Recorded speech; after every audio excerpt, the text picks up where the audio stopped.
Today is the Tomten Says Christmas by Liebrand. I don't know if you noticed the little Tomtens in the background. Absolutely loved the Christmas Tomtens. So I found the book and was like, I have to read this. Yeah, they're my favourite. So Tomten Says Christmas by Liebrand.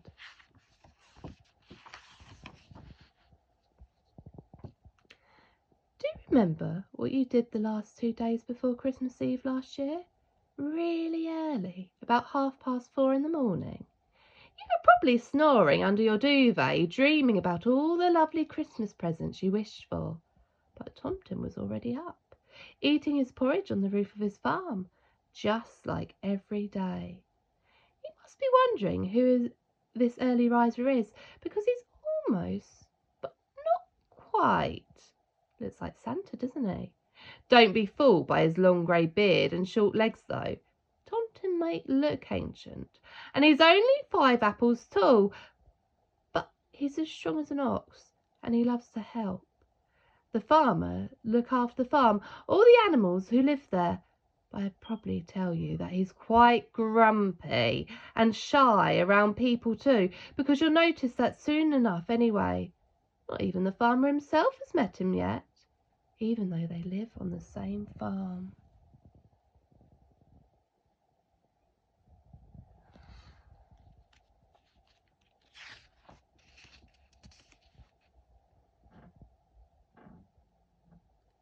On this very day, 2 days before Christmas, Tomten was grumpier than usual. He'd been invited to Christmas coffee by his cousin, a namesake in Norland, but he really didn't feel like leaving home. I like it here on the farm, he said to Lever the cat, and scratched her on the chin. I don't need to go away to enjoy myself. The cat rubbed against him and purred as if she agreed. Tomten slept his cup of coffee on the way to the barn, and suddenly he heard his cousin's reindeer landing on the roof. How typical! I was just about to go milk the cows, and here comes that braggart of a cousin with the same name as me. Now I have to listen to him boasting about flying reindeer, the Christmas workshop, and all the lovely children. Not to mention that annoying Christmas Eve itself. Who cares? Lever meowed and nodded.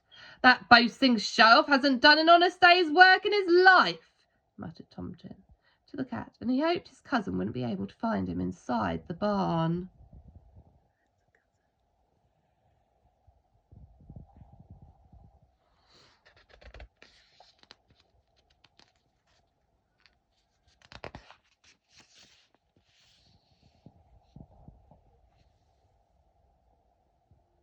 Tomten sat down to milk Rosa the cow. It wasn't long before he heard a burst of laughter booming from behind his back. So this is where you're at! He recognised his cousin's cheerful voice. Hello, muttered Tomten under his beard. He stood up and was instantly enveloped in a big hug.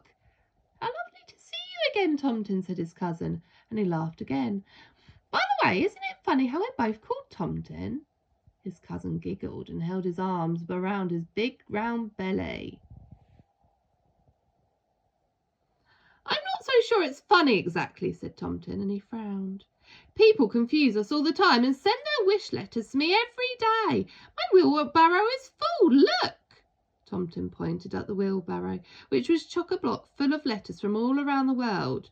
Just then his cousin's reindeer came plodding over and started nibbling on the cow's hay and managed to push the barrow over with all the letters in.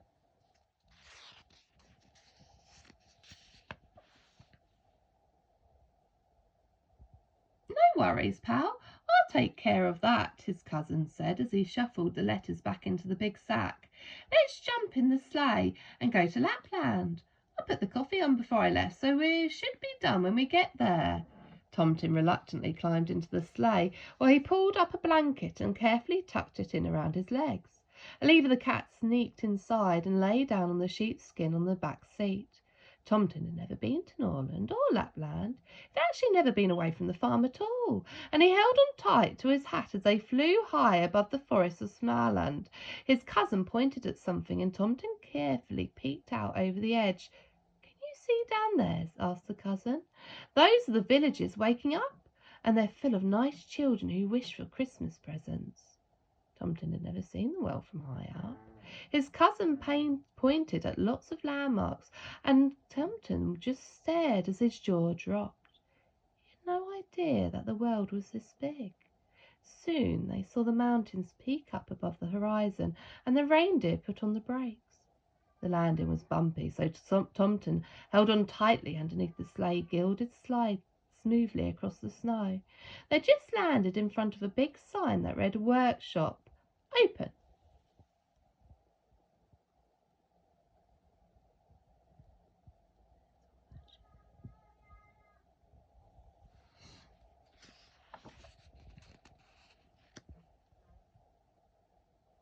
Tomten shivered and rubbed his arms to warm up.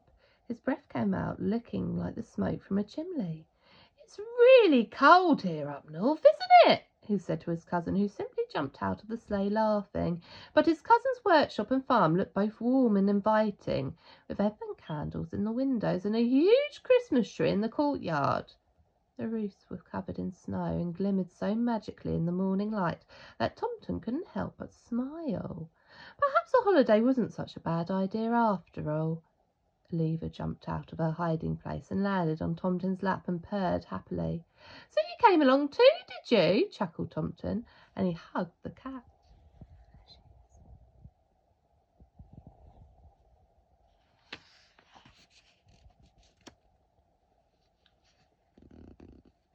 His cousin's helpers ran around the courtyard and with their arms full of strangely wrapped presents, all shapes and sizes.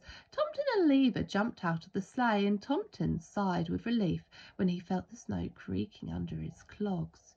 His cousin's wife came out and waved hello. The little kids ran around playing happily and pulled Tomten's trouser leg.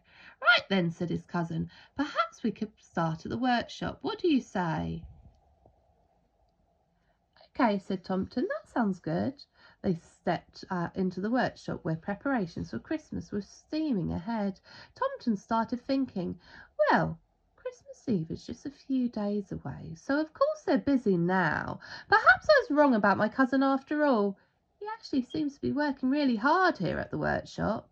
He could see thousands of Christmas presents stacked from floor to ceiling. His cousin's helpers were painting and wrapping balls and trains and dolls and games and other toys that kids had wished for. The tiny helpers were huffing and puffing as they loaded their arms full and carried the gifts around the door. Tomten thought it looked very heavy. He rolled up his sleeves to help out. "Hang on," he called out. "Just stack them up here and I'll take it all." He held out his arms, and the cousin's helpers stacked up so many presents they nearly hit the ceiling.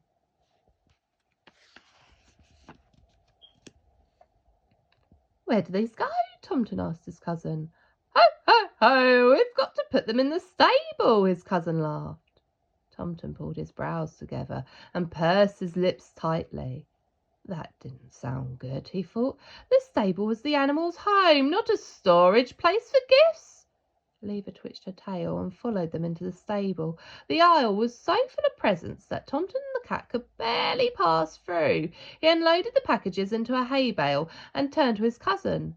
"Where do the reindeer live now that the table is so full of clutter?" he asked. "Come, I'll show you," replied the cousin happily. They walked out into the courtyard and around the corner into a chicken coop. "The reindeer have moved in here until Christmas is over," said the cousin. His cheeks turned bright red when he saw Tomten frowning at the mishmash of animals. The reindeer lay criss-cross across nesting shells, and a couple of misplaced chicks played tug among the hooves and muzzles.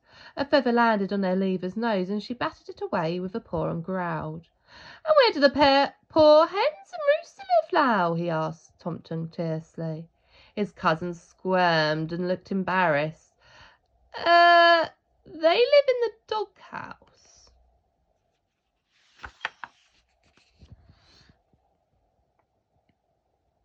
They went to look at the doghouse with the hens huddled in the dog basket. The roosters had made a nest in the food bowl, and the little chicks played with a band and chew bone. Tomten got so angry his ears turned bright red and he started to smoke. "And where do the dogs live now, if I may ask?" he muttered between clenched teeth. They share with the goats," his cousin whispered shyly, and ran up ahead to show the way. And indeed, there in the goat's stable, the dogs were squashed under the goats' bellies to fit in. "No! Stop! This is bonkers! You can't go on like this!" Tomten called out, and he waved his fists in the air. "I have a proposal. We're both called Tomten, but we're good at different things. I'm Farm Tomten, and you're Yule Tomten. I have a lot of space for packages and presents at home in the hayloft of my farm. Why don't you come here and start wrapping the gifts that are going south? You can still use the workshop for the gifts that are going north, and then I'll call for the moose. They love pulling the cart. We can use the old horse cart, and we'll all help delivering the presents."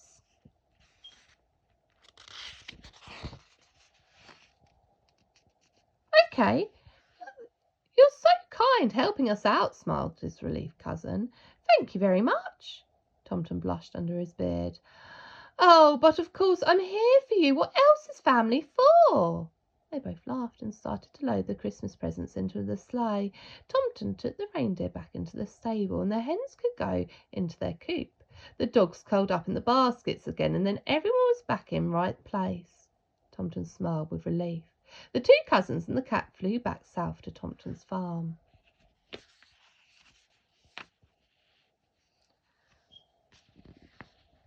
The hayloft was the perfect place to store presents.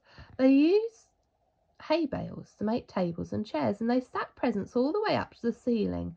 On Christmas Eve, they got up early and started loading the presents into the horse cart. Yule Tomten handed a bag to Farm Tomten. "Here's a bag of flying powder.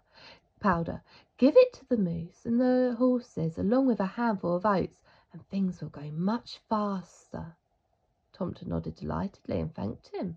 Then they all flew from house to house, knocking on the nice children's doors. If anyone was surprised to have their Christmas presents delivered by a small grey Farm Tomten instead of Yule Tomten, they didn't say a word about it.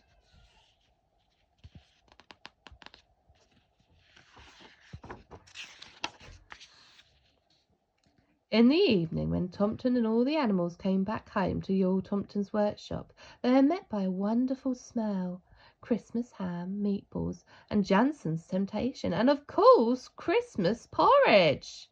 Mrs. Tomten had cooked a wonderful Christmas meal for everyone at the farm, and Tomten's belly grumbled. Lever meowed happily, spying all the good food. Perhaps leaving home every now and then to see the family wasn't such a bad idea after all, thought Tomten, as he spooned up a big bowl of porridge. Lever sneaked into the door and scoffed a big meatball before anyone had a chance to shoo her away. Tomten found a small roll-shaped present without a tag tied to his spoon. He opened it carefully and rolled out a piece of paper he found inside. "One return trip to Lapland," it said, and there was a small bag of flying powder too. "We hope you've come back and see us real soon," laughed Yule Tomten, and Farm Tomten clapped his hands with glee. The warmth from the porridge spread from his tummy through his body, and Tomten felt so happy among friends and family.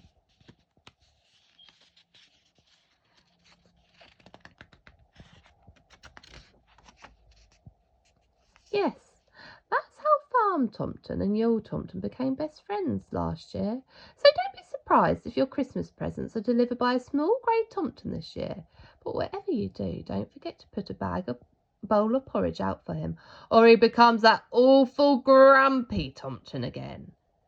Now perhaps you're wondering who's been telling this story. Go back and look at the pictures again. Can you see someone who's come along on Tomten's trip to Lapland? That's right. Lever the cat. That's me. And just for the record, I got more than one meatball that Christmas. Meow. So that's how Tomten saves Christmas. We're going to have a bowl of porridge for breakfast to celebrate listening to the story. I hope you have a lovely day and see you tomorrow.